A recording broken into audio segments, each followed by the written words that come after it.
notre vie, c'est une montagne à monter. Là. On a plein d'affaires à aller faire dans la montagne. T'as pas besoin d'avoir un sac à dos rempli de roches pesantes qui fait juste faire « Ah, c'est quoi ton sac à dos? Il y a de l'eau là-dedans? Non, même pas pour m'hydrater. Il y a pas de bouteille d'eau, pas de petit sandwich, pas de bâton. Non, c'est des roches. » Tu remarqueras bien que il y en a plusieurs là, qui montent la montagne de leur vie, qui a des sacs à dos remplis de roches. T'as la roche de la procrastination, la roche des croyances limitantes, t'as plein de roches là, que tu traînes avec toi. Là. Puis dans la procrastination, si tu fais hey, moi je suis un perfectionniste, donc c'est pour ça que j'avance pas à la vitesse que j'aimerais, t'as un gros sac à dos rempli de roches de perfection qui sont une hostie d'illusion parce que ça n'existe pas la perfection. Et là tu montes avec ça. Puis là la seconde qu'on fait comme hey, non, qu'on s'est monté là, t'étais sur une bonne élan là. Non, je suis trop fatigué. Mon sac à dos de la perfection pèse sur mes épaules. Mais calisse-moi ça au bout de tes bras, ton sac à dos de la perfection. Non, ça fait tellement d'années qu'on monte ensemble. Oui, mais il te ralentit. Imagine si tu t'en vas dans la falaise, si tu fais comment le sac à dos, là, tu le garoches en bas de la montagne. Ça va être inconfortable. Mais, ça va aller beaucoup plus loin, beaucoup plus vite, ça va être beaucoup plus plaisant, moins essoufflant.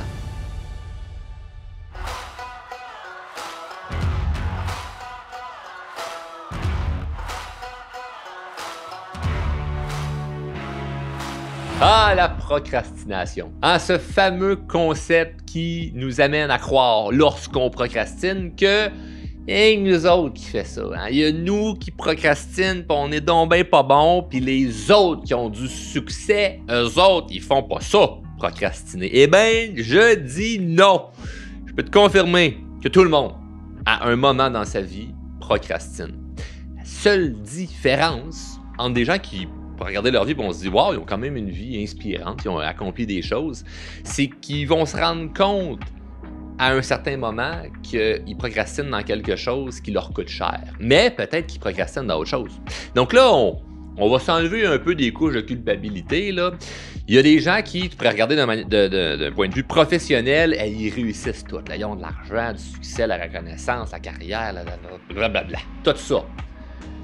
Il procrastine pas bien, lui, à l'ouvrage. Hein. Il a sa business, la job, tout. Il procrastine pas dans le cadre de la job. Mais regarde son couple, par exemple.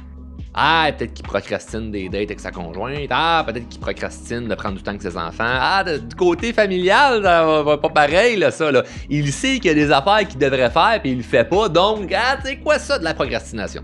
Donc, la procrastination, ça peut se faire dans toutes les sphères de notre vie. Alors peut-être que toi en ce moment, il y a une sphère de ta vie dans laquelle tu dis « Ouais, je procrastine tel sujet, tel dossier. » Et peut-être que tu as une tendance vers certains types de procrastinateurs que je vais t'énumérer. Donc là, dans l'épisode, ce qu'on va voir ensemble, c'est des types de procrastinateurs et des solutions par rapport à ça. Donc tu vas pouvoir peut-être prendre des prises de conscience là-dessus en faisant « Hey, moi j'ai tendance à être comme ça. » Puis je suis écœuré. C'est pour ça que j'écoute l'épisode, je suis tanné de ça. Donc, à la fin, au milieu, puis on va terminer avec ça, là, il va y avoir plusieurs solutions. Des affaires simples, tangibles, c'est plaisant, il n'y a rien, on se fera pas chier, OK? Donc, premièrement, le premier type, et là, c'est des caricatures que je fais, là. C'est pas genre, il vient d'une grande étude, là, qui prend 10 ans à faire, c'est des caricatures, OK? C'est des choses que, évidemment, je me suis fait enseigner, que j'ai lu, que j'ai vu et que également j'ai vu avec les milliers de personnes que j'ai accompagnées en coaching. C'est des tendances que j'ai observées qui existaient. Il y en a qui, ça va être plus populaire, il y en a un petit peu moins, mais je vais quand même te les énumérer parce que c'est bien le fun. Il y en a 5, on part avec ça. Le premier, c'est les perfectionnistes. Ah, les perfectionnistes. Moi, j'adore la phrase qui vient de Gary Vaynerchuk qui dit « Le perfectionniste, c'est... » Je recommence, hein, parce que là, je l'ai manqué. Ouais, quand tu veux dire une phrase puis il te manque un mot, ça l'enlève, hein, tout le sens. Il dit, ça serait le fun de faire un coupé, non, il n'y a pas de montage. Le perfectionniste, c'est de l'insécurité avec du rouge à lèvres. Moi, je trouve ça cool, cette phrase-là. Le perfectionniste, c'est de l'insécurité, mais avec du rouge à lèvres. Ça paraît bien de dire perfectionniste. Donc, le problème, c'est que le perfectionniste, lui, il veut les meilleures conditions possibles, il veut se sentir prêt. Sauf que c'est très paralysant d'attendre la perfection parce que la perfection, c'est subjectif. La perfection, pour toi, tu peux regarder, par exemple, un tableau puis faire « Wow, c'est super beau », puis l'artiste, lui, va se dire « Ah non, il manque plein de choses ». Donc, la perfection pour toi versus pour lui, c'est complètement différent. Tu peux regarder une voiture puis dire « Hey, wow, c'est tellement une belle voiture, usagée », puis quelqu'un d'autre à côté va faire comme « Non, il y a telle affaire, tel truc, ça, c'est pas beau, ça, c'est ici, ça, c'est ça ». Donc, qu'est-ce qu'est la perfection?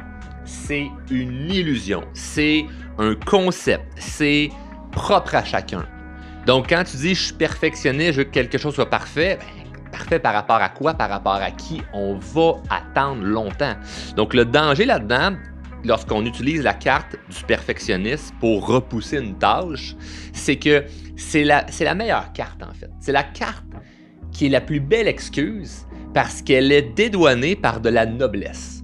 C'est-à-dire, si tu dis « Ah, je ferai pas ça parce que ça me tente pas » ou « je ferai pas ça parce que j'ai peur », ce qui serait en fait la vérité, ben, c'est comme « j'ai peur », ça veut dire quoi? Si j'ai peur, c'est parce que je suis un pas bon, c'est parce que je suis quelqu'un de moins bien, puis là, moi, ça me dévalorise, je veux pas ça. Donc, sors la carte de la perfection, je suis perfectionniste, fait que c'est ça que j'ai pas encore entamé tout ça, c'est pour ça que j'ai pas terminé, c'est pour ça que j'ai pas commencé. Donc, ça nous aide à se dédouaner là-dedans puis de se sentir un petit peu mieux par rapport au fait qu'il y a quelque chose qui coince encore puis on n'est pas encore vraiment dans l'élan. Donc, je suis perfectionniste. Mais ça ne nous avantage pas plus. Fait que ça, c'est une tendance qu'on pourrait avoir. Deuxièmement, c'est les anxieux. Les anxieux, eux, ils veulent éviter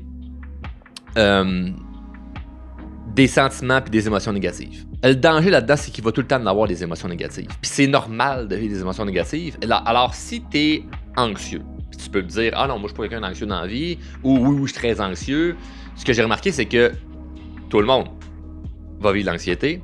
Il y en a qui vont s'identifier à ça, puis il y en a d'autres qui vont voir que c'est que du passage.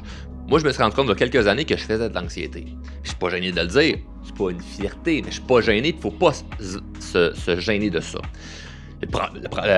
Par contre, c'est que je me suis pas enraciné là-dedans en disant « Bon, c'est ça, moi j'ai fait de l'anxiété, fait que oui, le médecin, je vais prendre des pilules, puis oui, je vais dire à tout le monde, dès que je vis quelque chose de stressant, que moi je suis quelqu'un d'anxieux, je suis quelqu'un d'anxieux, moi je suis quelqu'un d'anxieux, moi je suis quelqu'un d'anxieux, moi je suis quelqu'un d'anxieux, fait que je peux pas ça, là, puis aidez-moi pour ci, puis là, tu t'enracines là-dedans, tu deviens cette personne-là. Je veux pas ça.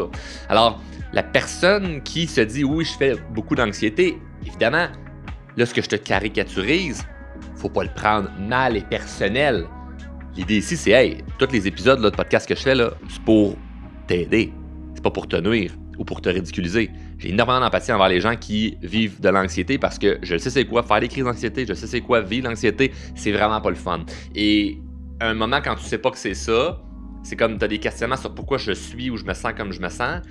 Et dès lors que tu sais que c'est de l'anxiété, là, tu peux avoir des stratégies pour te réguler. Mais si tu te dis, moi, je suis le même, tu t'identifies avec ça, là, ça marche pas. Donc, éviter les émotions négatives, ben, c'est de l'évitement, puis là, ben, on repousse, puis ça va pas nous aider. Donc, on s'éloigne, et on se sent encore plus anxieux parce que ça va revenir, l'idée va revenir, la personne va nous refaire un rappel. C'est comme, fait que si on procrastine quelque chose, puis notre raison c'est, ben c'est parce que je fais de l'anxiété ou c'est parce que je suis anxieux par rapport à ça, ça va être pire. Plus je repousse, pire c'est. Troisième, le rebelle. Ça, on le voit un petit peu moins, mais c'est la personne qui... C'est un acte, en fait, de résistance. Donc, ça crée des frictions avec les autres, mais c'est je repousse une tâche ou quelque chose parce que je veux le faire moi, à ma manière. C'est beaucoup drivé par de l'ego. C'est, bon, on m'a demandé de faire ça, on va le faire comme moi, ça me tente. Puis là, ben, on repousse de faire quelque chose parce que on est dans un acte de rébellion puis de résistance parce que nous, on veut décider qu'est-ce qu'il y en est. Ça reste que c'est de la procrastination et le problème là-dedans, c'est que ça crée beaucoup de friction sociale. Fait que c'est des gens qui ont très peu de difficultés avec la hiérarchie ou avec l'autorité. Puis ça fait que non seulement ils avancent moins bien dans la tâche qu'ils doivent faire ou effectuer, ou la chose qu'ils doivent faire, mais ils créent des frictions alentour d'eux d'un point de vue social, ce qui est très mauvais.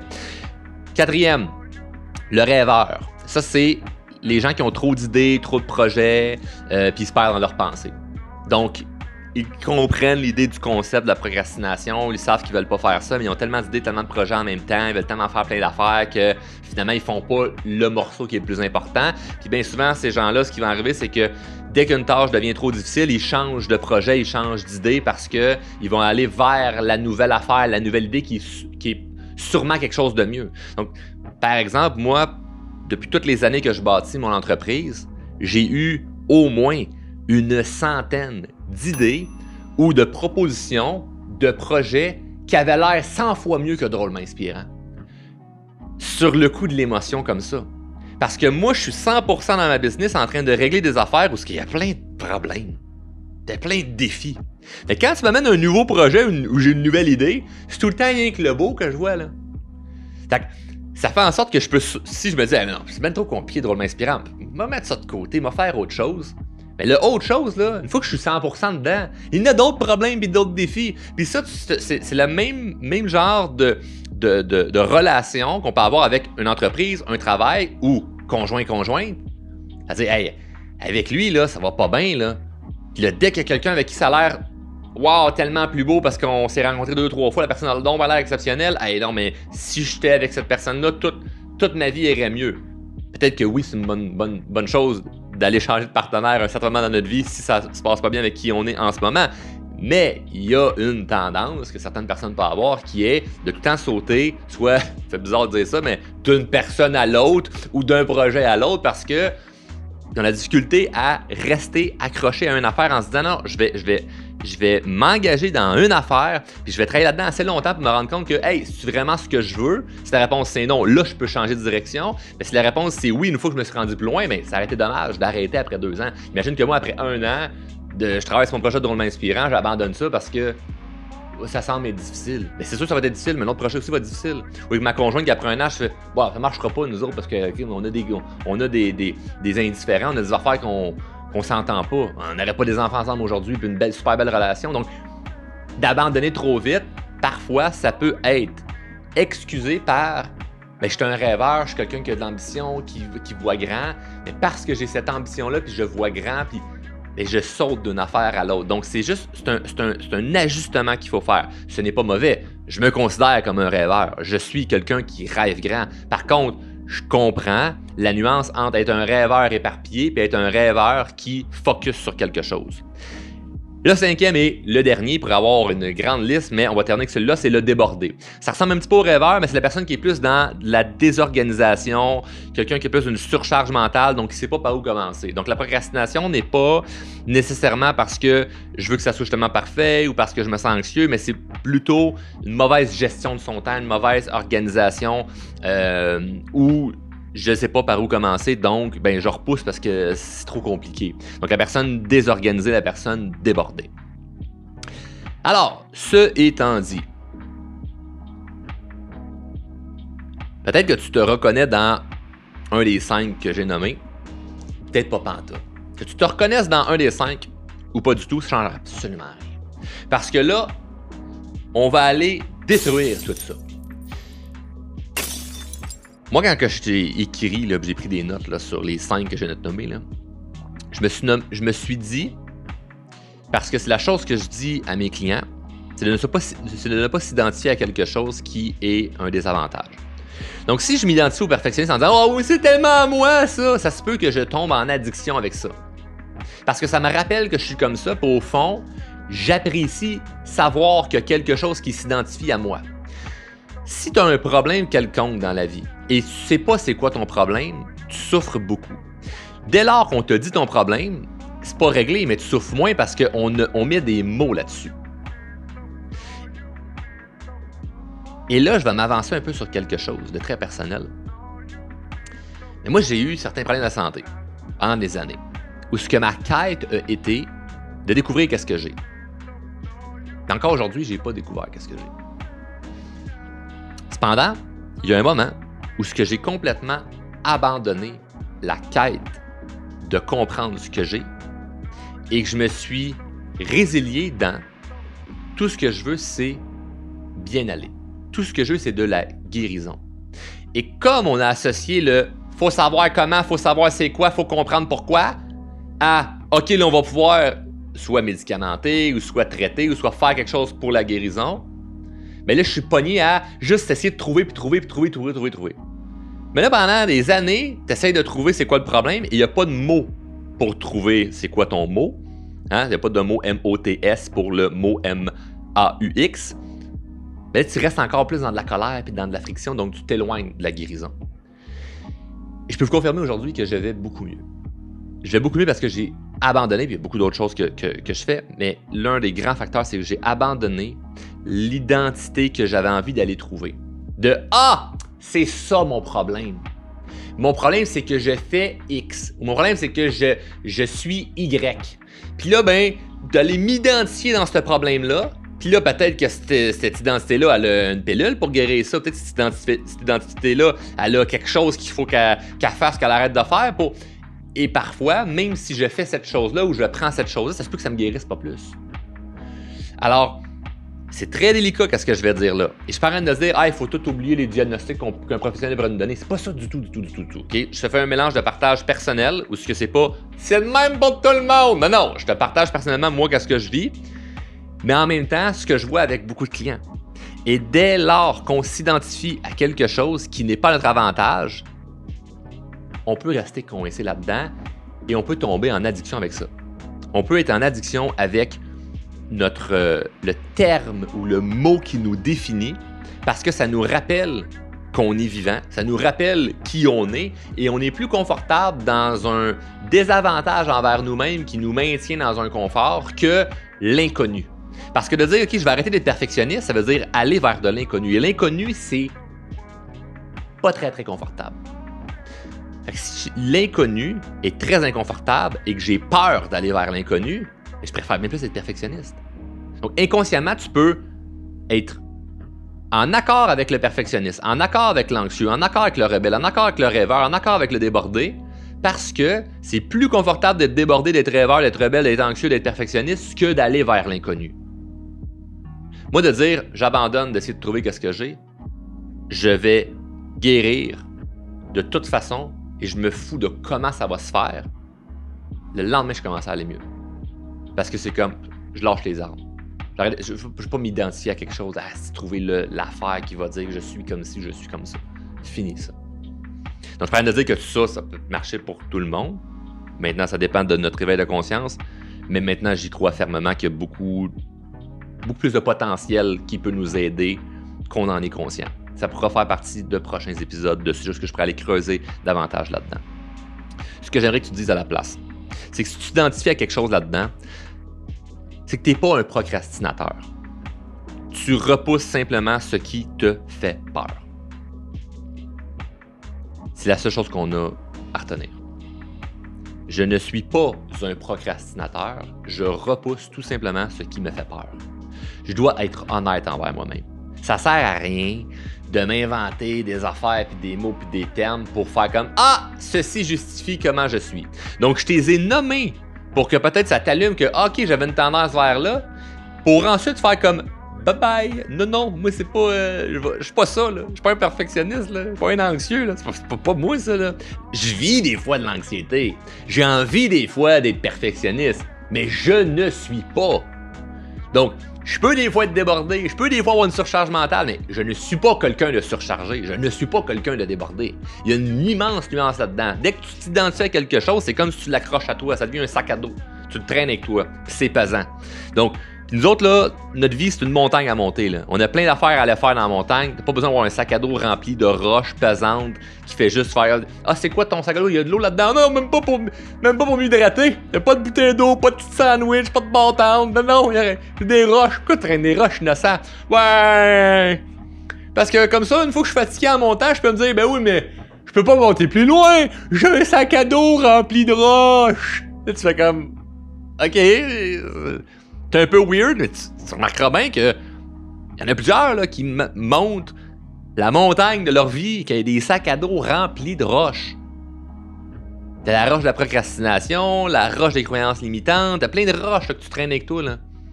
Puis dans la procrastination, si tu fais hey, « moi je suis un perfectionniste, donc c'est pour ça que j'avance pas à la vitesse que j'aimerais », t'as un gros sac à dos rempli de roches de perfection qui sont une hostie d'illusion parce que ça n'existe pas la perfection.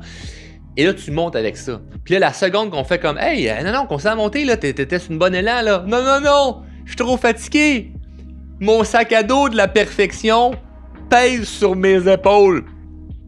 Mais calisse-moi ça au bout de tes bras, ton sac à dos de la perfection. Non, c'est comme... Ça fait tellement d'années qu'on monte ensemble. Oui, mais il te ralentit. Non, mais je peux pas le laisser aller. Imagine si tu t'en vas en haut de la falaise, tu fais comment le sac à dos, là, la perfection, merci pour ce que tu m'as apporté jusqu'à maintenant. Je suis vraiment heureux d'avoir cette prise de conscience-là que finalement tu m'épuises et tu le garoches en bas de la montagne. Puis tu pars marcher sans ce sac à dos-là, vers l'inconnu. Ça va être inconfortable.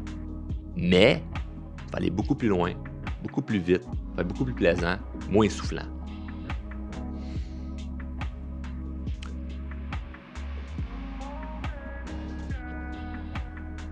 Pour ceux qui écoutent à l'audio, je suis pas parti. Je prenais une gorgée d'eau. Alors, dans les solutions qu'on pourrait faire là, pour s'aider là-dedans, à part garocher son sac à dos de roche en bas de la montagne, d'un point de vue très tangible, OK?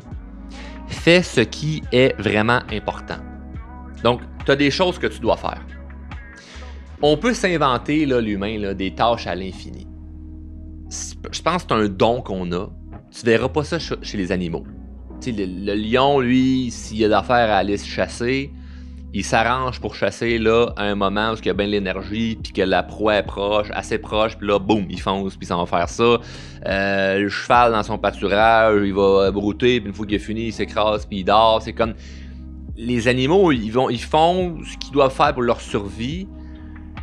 L'être humain, nous, ben, je préfère de loin comme l'expérience qu'on peut vivre, parce qu'avec la conscience qu'on a, il y a tellement plein de choses qu'on est autorisé à faire, juste parce qu'on est en vie. Mais le danger, c'est qu'on peut s'inventer des tâches à l'infini. On peut faire des affaires qui nous donnent absolument rien. Puis ça enlève l'énergie pour les choses importantes. Donc, je te donne un exemple. Imagine que le lion, lui, au lieu d'aller chasser quand c'est le temps d'aller chasser pour nourrir tout le monde, il brûle son énergie à aller essayer de grimper dans des arbres. Puis faire toutes sortes de niaiseries dans le jeu. Puis tous les autres lions le regardent et ils font « Si tu fais là, innocent, là. Allez faire n'importe quoi d'autre, là, perdre ton énergie. » Là. Puis là, la seconde qui doit aller attaquer pour se nourrir, pour vivre, ce qui est la tâche la plus importante pour lui, il ne peut pas la faire, il est trop brûlé. Il est allé faire plein d'autres niaiseries dans le jeu. Tu vois que lui, il garde son énergie pour ce qui est le plus important. Alors toi, qu'est-ce que tu veux faire? C'est pas dire, OK, je dors toute la journée, puis je me lève juste pour aller chasser. C'est pas ça. Si tu veux à ce mode de vie-là, tu peux. Mais mettons là, que tu écoutes là, dans un pays là, du capitalisme, puis qu'il faut aller à l'ouvrage, puis il faut s'occuper des enfants, puis il y a des affaires à faire, tu as une vie moderne. C'est pas ça, OK?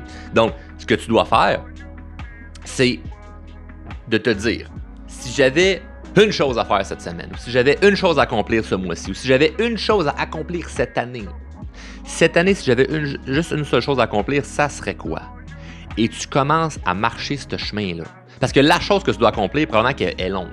Parce que si c'était juste une tâche de dire comme, je fais ça, c'est réglé, puis ça prend 2 minutes, c'est innocent de la procrastiner, fais-le tout de suite. Ça, tu peux t'entraîner à faire ça maintenant. Mais si c'est un gros dossier, c'est qu'il y a un bout par lequel il faut commencer. Puis même si t'es pas sûr vers quel bout de commencer, il faut juste commencer vers la première idée qui te vient en tête. Puis là, le chemin va commencer à se tracer. Mais il faut aller sur le chemin qui est le plus important. Parce qu'on peut s'inventer des tâches à l'infini. Moi, dans des périodes où j'ai des choses importantes à faire puis qui me tentent vraiment pas, asti que je vais voir souvent mes courriels. Oh, que mes médias sociaux tombent donc bien importants. Hey, le ménage dans la maison, je suis dû pour le faire. Même si ma compagnie de ménage vient le lendemain, là, oh non, on va quand même cleaner, lui donner un coup de main, là. Hey, je vais aller pelleter la neige dans le driveway, là. Hey, oui, je pense qu'il a tombé un demi-centimètre de neige, je vais aller pelleter. Oh, même si ça donnait juste ça s'est passé, je vais le faire moi-même, là. Tu sais, ça va me aller prendre de l'air. N'importe quelle hostie de niaiserie, je vais préférer faire ça pour m'inventer que j'ai été occupé. Puis j'ai pas eu le temps de faire qu'est-ce que je devais vraiment faire. Ça, j'ai eu conscience de ça à plusieurs reprises. Puis aujourd'hui, je peux dire que c'est pas parfait, mais je l'observe rapidement. Si je sais que j'ai quelque chose qui me tente pas ça me tente pas de le faire, je me vois là, m'éloigner et essayer de trouver, là, fouiller mon téléphone dans mes notes. C'est d'autres là, que j'ai à faire là, qui pourraient backer le fait que ça me tente pas de faire ça, mais qu'au moins j'ai fait quelque chose d'autre. Comme, je le vois, là, je suis capable de m'observer. Donc, c'est normal, parce que si, par exemple, j'ai un contrat là, de 30 pages là, que mon avocat m'envoie, il faut que je lis ça, là, on va s'entendre pour dire, là, OK, là, le monde, là, dans le droit, arrêtez de nous prendre pour des innocents. On le sait que tous les termes dans des contrats, c'est hyper compliqué pour justifier vos jobs, OK, là? Donc, c'est pas une insulte aux avocats ou même dans le monde de la fiscalité, hein, tu sais, c'est comme des termes bien compliqués. Fait que moi, quand je reçois des contrats, des affaires fiscales, pis tout ça, c'est comme... J'ai tellement pas le goût d'aller lire ça, puis d'aller regarder ça, ou des papiers du gouvernement. Puis là, je le sais que je vais pas tout comprendre qu'est-ce qu'on me dit. Puis là, ça me ramène à l'idée que je suis pas bon, puis que je comprends pas. Puis là, ça me fait chier. Fait que je remets ça dans la pile, on verra peut-être ça demain ou d'ici à la fin de la semaine. Puis moi, on va voir mes courriels, on va faire d'autres petites affaires qui sont pas nécessaires maintenant. Ça, c'est plus important. Donc, c'est ça qu'il faut que j'attaque. C'est pas 156 millions de façons de faire. J'attaque ce qui est le plus important. Mais pour s'aider là-dedans, ce qu'on peut faire, c'est de mieux gérer nos distractions. Fait que moi, quand j'arrive au bureau, ben mon téléphone, je le mets en mode ne pas déranger. Comme là. Tantôt, je prenais des notes pour cet épisode-ci. Même affaire. Ça fait au moins 2 heures que j'ai pas été voir. Puis je l'ai pas rouvert, là. J'ai pas 2 minutes avant de rentrer dans le studio faire moi, là, ouais, j'ai un message qui est rentré. J'ai sûrement plein de messages, là, qui sont rentrés, là. Imagine, vois ça, ok, là, ça c'est ma blonde, non, ça c'est ma mère, ah, ça c'est mon chum de boys, ah, et ça c'est un employé, là, ah oui, demain, faut que je pense à ça, faut pas que j'oublie ça. Là, je pense à autre chose, je suis distrait, là, j'arrive dans le studio, puis je suis pas focus à 100%. Non, gère les distractions. Donc, autant le téléphone que les évitements. Vers où tu t'en vas, là. T'es chez vous, là, tu sais, faut que tu fasses quelque chose, là, regarde-moi, m'a grignoté à la place. Il y a toutes sortes d'évitements qu'on peut faire. Ensuite, c'est apprends à dire non. J'ai fait des épisodes là-dessus.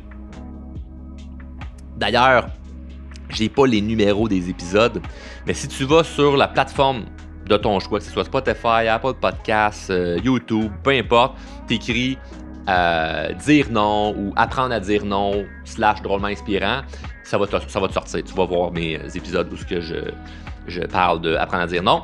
Mais par exemple, un exemple que je peux te donner concret, en 2024, j'ai fait, je pense, aucune entrevue de podcast. C'est-à-dire, moi, je n'ai pas été sur aucun podcast. Ou presque. Mais j'ai pas le souvenir d'avoir été dans les entrevues. Je refusais toutes les entrevues. Pourquoi? Parce que j'avais des tâches tellement importantes à faire dans mon année que j'avais décidé en début d'année de « Hey, cette année, je fais pas l'entrevue. » Puis j'ai partagé ça à des amis dernièrement, puis ils m'ont dit « Ouais, mais c'est peut-être que ça te nuit dans ton ascension, parce que tu sais, d'aller dans d'autres entrevues, ça te fait connaître. Puis en plus de ça, toi, tu prends l'entrevue, puis tu fais des extraits pour tes médias sociaux, puis ça nourrit tes médias sociaux, puis etc., ça te fait connaître, ça fait grossir l'entreprise, etc. » Je dis « Ouais, je le comprends tout ça, là. » Mais c'est que j'ai des affaires tellement importantes à faire que là, le temps que j'irais mettre sur ces affaires-là, ça peut m'éloigner. Et je l'avais vu dans des années antérieures où je faisais beaucoup d'entrevues que c'était quelquefois un évitement. Ou ce que j'ai 2 entrevues cette semaine. Oui, il faut que je me déplace, puis tout ça, faire du char. Puis, j'ai pas le temps là, de faire telle affaire. Là. Mais cette telle affaire-là était beaucoup plus importante pour mon évolution à long terme que l'entrevue. Donc, c'est pas de dire, je dis non à des affaires qui sont vraiment pas nécessaires. Ben non, c'est hyper nécessaire que je fasse des entrevues. Mais c'est moins important que la tâche qui me tente pas puis qui est pas le fun, mais qui doit être fait. Donc, l'entrevue, c'est probablement plus plaisant. Je fais un peu de char, j'écoute des podcasts en chemin, mes formations, puis tout ça. J'arrive là-bas, je discute avec quelqu'un d'agréable qui est intéressé par mon travail. C'est comme... C'est juste le fun. Comme, hey, on s'en va parler à quelqu'un qui veut m'aider à me faire connaître puis qui est intéressé par moi. Je peux faire ça tous les jours, là. C'est tellement le fun. Hey, venez. Imagine, là, toi, à tous les jours, quelqu'un veut te parler pour juste apprendre à te connaître davantage. C'est comme, c'est le plus beau métier du monde, mais à un moment donné, c'est comme, je sais qu'il y a d'autres affaires à faire. Donc, je me suis dit en 2024, pause d'entretien. 2025, je vais en refaire, puis on va voir ce que ça va amener. Mais c'est parce que mes intentions de début d'année ont été différentes. Puis là, j'ai une clarté sur, OK, telle affaire, ça c'est réglé, telle affaire, ça c'est pas réglé. Je mets plus d'attention là-dessus. Donc, je me mets en priorité. Alors, dire non, c'est difficile parce que des fois, c'était des amis. J'ai beaucoup d'amis qui ont des podcasts. Je dis non à des amis. Des fois, c'est des places qui sont très, très connues. Tu dis non à des belles opportunités. Donc, c'est pas évident de dire non. C'est pour ça que j'ai des épisodes de podcast sur le sujet. Mais si tu dis non à certaines choses, tu dis oui à ce qui est beaucoup plus important. Donc moi, c'est juste que je choisis de dire oui à ce qui est plus important. Puis là, je te donne dans le cadre professionnel. Mais il y a bien des opportunités aussi que je reçois des demandes, que je dis non, puis qui pourraient paraître très alléchantes, mais c'est parce que, hey, moi, j'aurais pas de temps avec mes enfants là, si je m'embarque dans 56 affaires. Là. Fait que si je regarde ma liste de valeurs, la famille est pas mal au top, là. Je peux pas commencer à m'éparpiller à gauche pas à droite. J'aurais plus de temps avec mes enfants. Puis la famille, c'est important. Bon, ben, non, je pourrais pas. Ah, mais Charles, l'opportunité du siècle. On se rappelle dans un an. Peut-être dans un an, ça va mieux fitter dans l'agenda. Là, pour le moment, je vois pas où c'est que je vais faire fitter ça. Donc, apprendre à dire non. Ensuite de ça, et le dernier, c'est gère ton niveau d'énergie. Pourquoi? Parce que quand tu vas te mettre à vraiment faire ce qui est important, là, la chose qui doit avancer cette année, là, l'affaire là, que tu dois faire, là, que tu sais pas, là, ça va tellement te demander d'énergie, parce qu'évidemment, ça fait tellement longtemps que tu repousses, que tu procrastines, que ça va te demander beaucoup d'énergie pour faire. Juste le fait de penser, ça se peut qu'il y ait de l'insomnie qui embarque là-dedans, ça se peut qu'il y ait des moments très stressants, ça se peut, ça va demander une grande énergie. Peut-être pas, ça se peut que ça se fasse très facilement. Mais si on se dit qu'on va être indulgent envers nous-mêmes, ça va me prendre l'énergie faire ce que j'ai à faire. Bon, mais je dois savoir et gérer que il faut qu'il y ait un cool-down après. Il faut qu'il y ait un moment de repos, de récupération comme n'importe quoi. Si tu t'en vas t'entraîner pendant 2 heures de temps, tout de suite après, tu t'en vas pas monter une montagne. Là. Il y a un moment de repos. Puis si tu t'entraînes 2 heures au gym, tu montes une montagne, je veux dire, c'est après la montagne que tu as un moment de repos. Mais tu peux pas t'entraîner 12 heures puis 15 heures par jour. À un moment donné, il faut qu'il y ait un moment de repos et de récupération. Ben, c'est la même chose dans des tâches importantes. Donc, de prévoir la récupération et le repos, c'est hyper nécessaire, mais surtout plaisant. Il faut que ce soit un repos qui n'est pas nocif pour nous. Donc, moi, par exemple, j'aime faire des choses qui vont juste m'apporter du bien. Je ne vais pas dire, ben là, je vais faire cette tâche-là, puis après ça, je vais aller virer une brosse. C'est comme, on va juste te désavantager. Ben, tu peux là, célébrer quelque chose, c'est important pour toi. Là. Mais moi, la récupération, je trouve que c'est, de ce que je remarque, c'est comme l'affaire que les athlètes ont compris, que des vedettes ont compris, que des gens très performants ont compris, puis que moi, j'avais pas saisi pendant des années parce que je me disais, oh ouais, work hard, tu travailles fort, tu t'avances tes projets, puis tout ça. Puis là, ben, je me disais, OK, mais il y a des gens qui travaillent super fort, puis ils s'épuisent. Moi, j'ai fait partie de ça, de gens qui se sont épuisés. Puis d'autres, ils performent encore. OK, mais c'est parce que c'est pas que je travaillais trop fort, c'est que je récupérais mal. Donc, quand j'ai appris la récupération, puis c'est un autre grand sujet que je vais aborder, mais quand j'ai appris la récupération puis le repos, je me suis rendu compte que c'était plus important que le travail que j'avais à faire. Parce que si j'ai bien récupéré puis je suis bien reposé, j'ai l'énergie, la créativité puis tout ce qui s'ensuit pour bien avancer. Donc, j'ai mis une priorité sur mon repos et ma récupération. Alors, ça m'aide beaucoup lorsque je fais une tâche que j'avais envie de procrastiner parce que là, j'ai l'énergie pour la faire. Mais c'est le fun aussi parce que, tu sais, par exemple, là, au moment où j'enregistre, on est un dimanche soir, il est 7h, je suis au bureau, donc là, quand je vais revenir chez moi tantôt, je vais souper. Puis après ça, j'ai prévu de prendre un bain. Moi, j'aime ça, prendre des bains, je trouve que ça me fait bien... ça me fait bien du bain, prendre des bains. Hein?